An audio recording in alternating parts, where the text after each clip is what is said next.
Welcome to In Studio, the local connection, where we feature the people and projects that are shaping our region. My name is Tammie Reilly. I'm the Executive Director of GNAT-TV, and today I have Meredith Morin from the Stratton Foundation. Welcome. Thank you so much. So we're going to talk a little bit about Meredith and get to know her, and also the projects and programs that the Stratton Foundation are working on. So Meredith, tell us a little bit about your journey to the Stratton Foundation. What a little bit about your background and also what brought you to the foundation. So I have been so lucky to make the greater Northshire area my home for the last 18 years. We're a mountain town kind of family, so we've lived up at Stratton Mountain for the last 17 years and raised my children here K through 12. They're both in college now. And I've mostly worked in nonprofits in area independent schools and doing things like fundraising and marketing and communications and some teaching and administration. And so when this opportunity opened up at the Stratton Foundation, when our incredible executive director, who had been there for 13 years, Tammie Mosier, was retiring, this opportunity came up and I just jumped at the chance. I've always valued and admired what the Stratton Foundation does in our community. So it was a great. So you've known about the organization and been involved and been a local, as they say, for many years. Yeah. And I'm sure your background in education and development will really help you in the role. And we're delighted that you came to share a little bit about you and the Stratton Foundation today. So thank you. Yeah. We're going to talk a little bit about just for folks that may not know what the Stratton Foundation does or is. Can you talk about your focus? It's really on children and families. Can you give us sort of a brief overview, and then we'll talk about some of the specific initiatives that you have going on? Yeah, you're right. It is our mission to focus on children and families in the area. And it's really our mission to address the challenges that stand between a child in need and their ability to be safe and healthy and ready to learn. And to that end, we have 4 focus areas. So it's basic necessities, health, hunger, and education.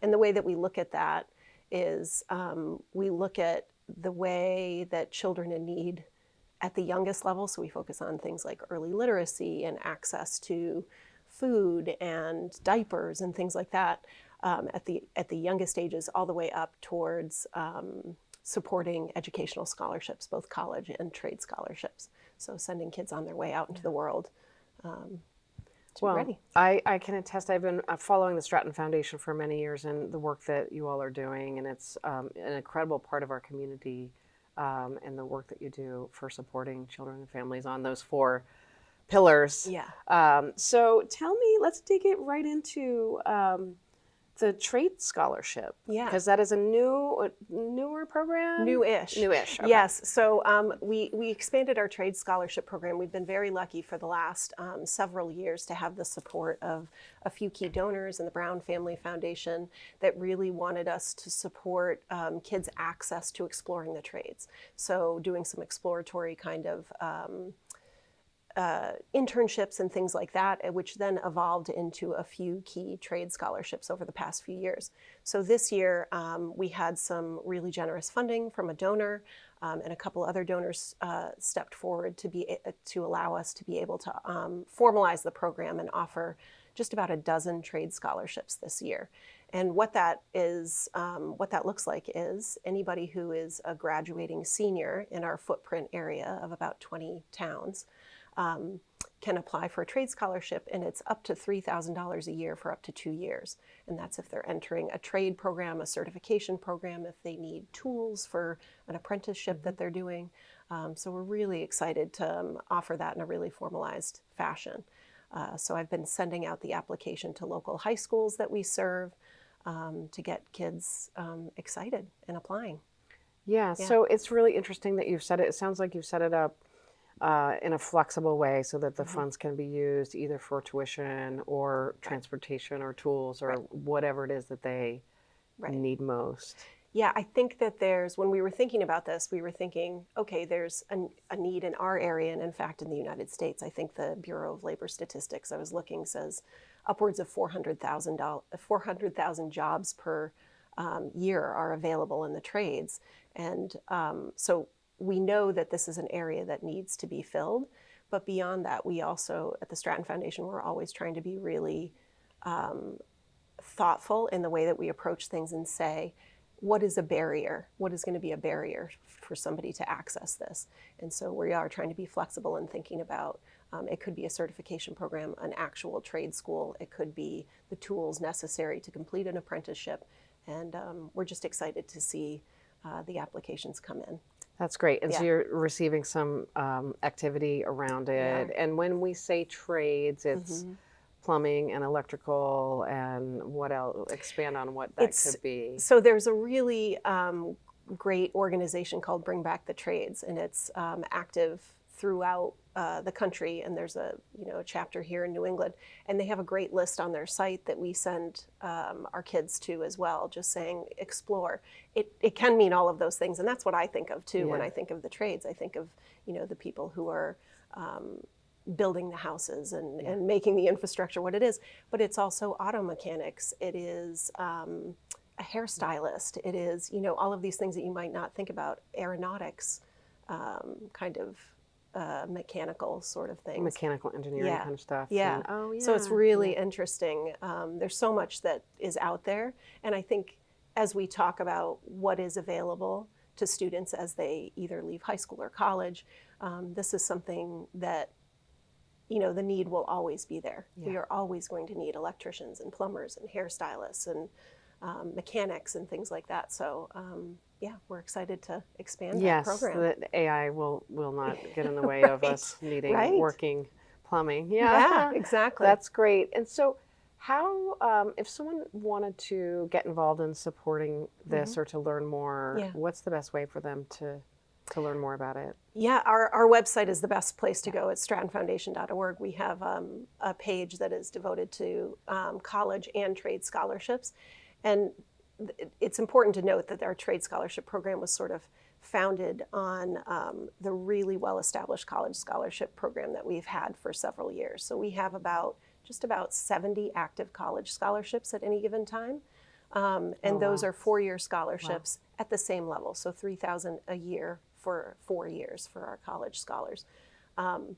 And so you can learn more about both of those opportunities either as a donor or if you're interested as a student. The application is also online as well. Yeah. And it's with almost everybody's guidance counselors and things like that in the area. So they're familiar with the opportunities. Yeah. So what makes a strong candidate? What is the process? So if someone's not sure if their child should apply or if they should apply, what would you like them to know? Yeah, it's funny. I'm glad you asked that question because it's something that we have.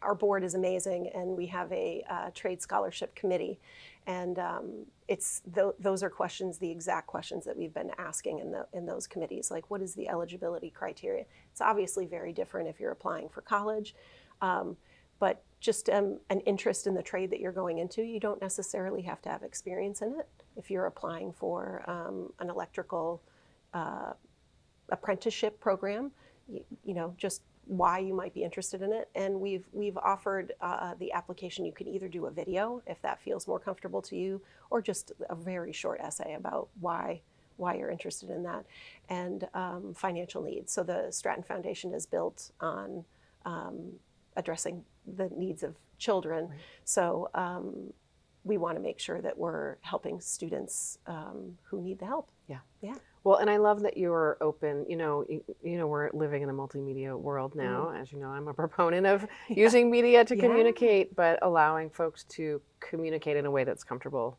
for them, I think, is really a great thing. So, and I must say, GNAT-TV has been a beneficiary of the Stratton Foundation in terms of, in full disclosure, probably should have said this at the top of the segment, but students, we've received a scholarship grant to allow students that wouldn't otherwise be able to attend some of our media making programs, and I've seen firsthand what it can do in terms of bringing in any child that wants to participate. And so again, just a nod to the work that you're doing all across the board. And so that's a good segue into what are some other programs or projects that you want folks to know about? Because you all Yeah. do a lot. You have the Yeah. you have this and the college scholarships, but what Right. else would you like folks to know about the programs you do? You offer many grants to many organizations in our community, and it really makes a difference. So what else would you like to share about the programs? I think we're always really interested in groups like GNAT-TV doing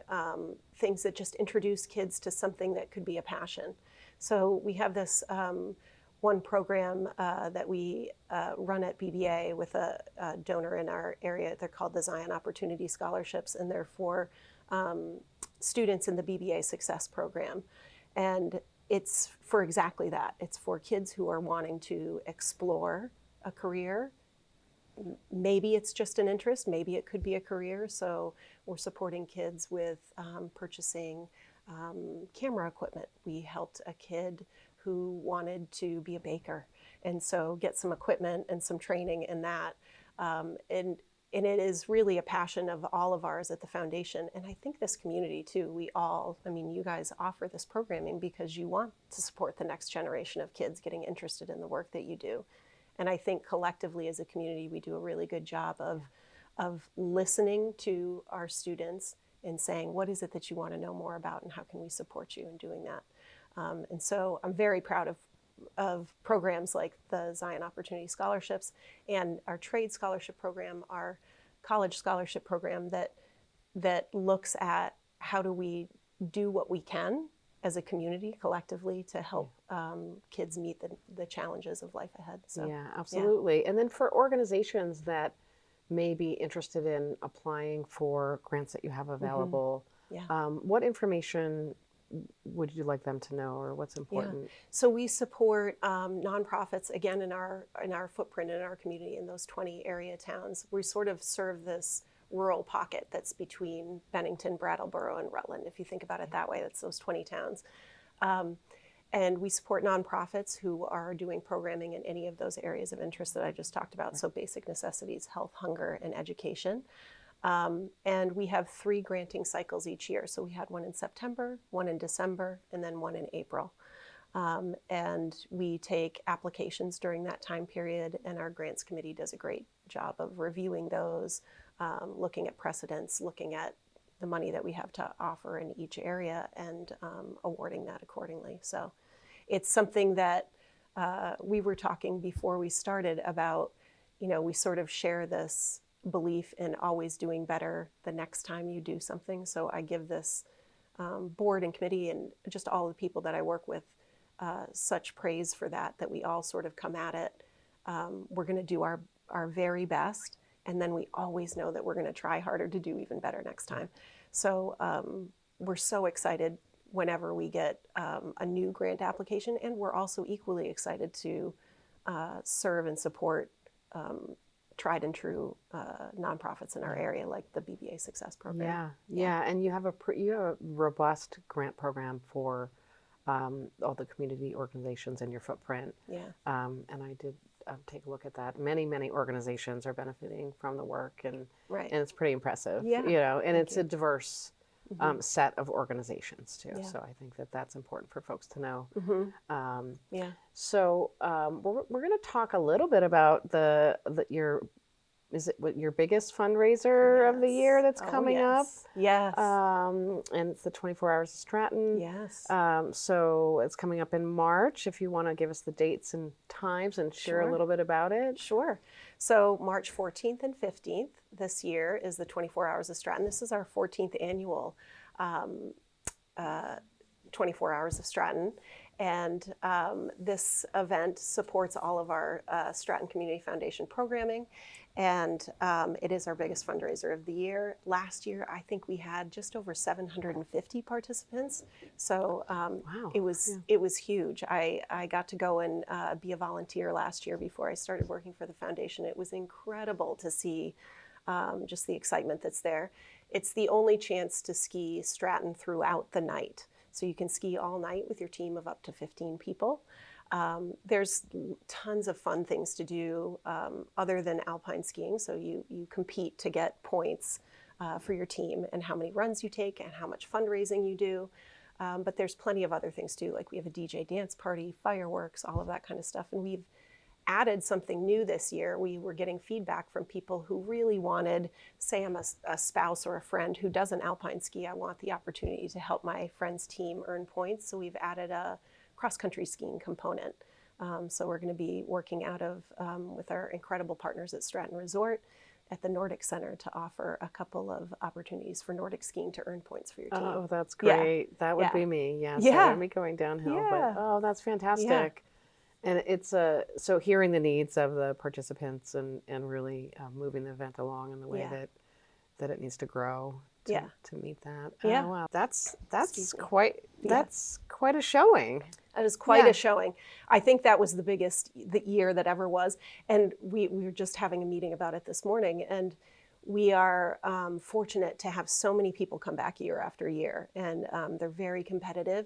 It is also, last year we had great weather. So we had great weather in March, which, fingers crossed. So fingers crossed, pray for snow. So if someone wanted to put a team together, tell me what that looks like. Yeah. If they've never done it before. Right. So you can have a team of up to 15 people, 12 and up, and then you can add another a few kids in there. I think it's up to 10 kids, so you can have a total team size of 25. Wow. And so the fundraising ask is $350 per person, but for local area students, it's lower. It's $200. Okay. So we really encourage our high schools and middle schools to get involved, and they do. We have a lot of local kids come together and fundraise, and it's just really fun. They get dressed up in costumes and things like that. And you can sign up on our website at strattonfoundation.org or at stratton24.com. So we have both of those. This sounds like an amazing event. A lot of fun, very unique. It sounds like maybe it's an annual tradition for some folks to have a little fun and raise money at the same time and be involved in that. And one of the other things, I'm sure people who have been involved with the Stratton 24 for years, our annual alpine race called Shred for Nate is the same weekend. So it's that Saturday. So March 14th is Shred for Nate. And we've been doing that for 8 years. And that raises money for the Nathan Carrera endowment that's part of the Stratton Foundation. It supports our mental health programming. Oh, that's wonderful. Yeah. So, and then in terms of the funds that are raised, do they go into your general fund? You have the Shred for Nate, and then the additional funds go into your general programmatic fund. Exactly. Wonderful. Into our general programmatic fund. Yeah. So this is in March, and then we have our big granting cycle coming up in April. So it's really helpful for us to know exactly how much that we can then feed back into the community. And that's always our goal, is to bring back as much as we can each year. And a direct impact on that next grant cycle. Exactly. That's important to know. It is. It's really tied, your grant cycle is tied to the success of this event. Yeah.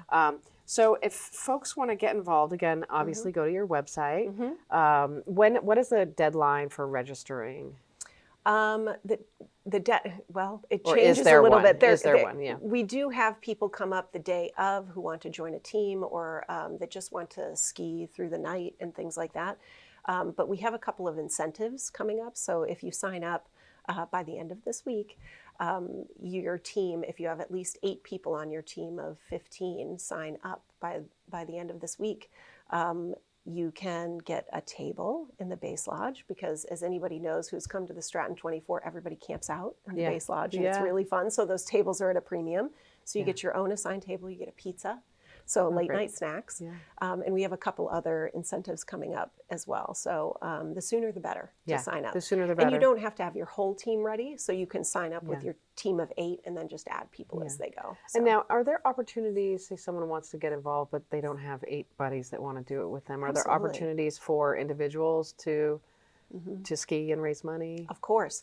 Yeah, you can sign up as an individual, and you can be assigned to a team, so then your points can help that team. And so we have plenty of people who do that. And that's great too. And we actually have had some really great stories of people making great friends who they didn't know before that, because they just randomly signed up to join a team. Oh, that's wonderful. So a little community building action while they're skiing. And well, that's great to know. Yeah. So again, it's the 13th through the March 14th and 15th. Or 14th and 15th of March, yes. And then the Shred for Nate race is that Saturday, March 14th. March 14th, oh, wonderful. Yeah. Oh, well, it sounds like a lovely event, and I'll be praying to the weather gods. Thank you. We need all the help we can get. Yeah, wonderful. Yeah. So we just want to wrap up. Is there anything that I haven't asked about that you'd like to share with the community, or anything important that you think they should know about the Stratton Foundation or the work ahead? Yeah, I would say I think this community, the North Shire community, the mountain community, has struck me my whole time living here. This is the longest I've ever lived anywhere, as an adult, being here almost 18 years now. And I think we have a really incredible community mandate that we've given to ourselves, that we are eager to support our children in education. We're eager to support the arts. And I feel like that specialness is what makes the Stratton Community Foundation possible, and it is what grew it almost 30 years ago. We're nearing our 30th anniversary. And it is that desire to look out for one another and lift each other up whenever we can. And I feel both the weight of that responsibility, but more so, I just feel so grateful for that opportunity to help in that work. We have, just so many people who are committed to it. And I'm grateful to have the Stratton Community Foundation be a part of this place that I've called home for almost 2 decades. It's wonderful. Well, that's a beautiful segue. My final question is really, what do you love about Southern Vermont? And I think you answered it, really. Yeah. I mean, I grew up in New Hampshire. So for those who are not from New England, you would think New Hampshire and Vermont are pretty similar, and they're not in so many ways. I mean, we are in some pretty classic ways, but I would say moving to Vermont allowed me to really recognize how beautiful New England is. So of course, I love to be out hiking, skiing, all of those kinds of things, just like everybody else who either makes this their permanent home or part-time home. But I think it is that sense of community that it's not just a small town in the ways that you see portrayed on TV, but it's small town in the way that we see ourselves as a bigger family. We try to take care of each other in the best ways that we can. Yeah. And we're always seeking out, as we are here, as we do with other community partners, we're seeking out ways to lift each other up. So, how is it that the Stratton Community Foundation can help GNAT-TV, or our food pantries, or our independent schools and other nonprofits? How is it that we can support that work? Yeah, that's really important. Yeah. I really do like to understand what people like about Southern Vermont, and it's always about the people and the connections, and I think that's what makes it a wonderful place to be. It is. So thank you, Meredith Morin, for coming on today. Thank you so much for having me. And again, you can learn more at the strattonfoundation.org. Yeah. Yep. And we'll have you back maybe next year and see how things are going. Yeah. Thank you all for watching. Stay tuned for more local stories and connections on GNAT-TV, and we'll see you next time.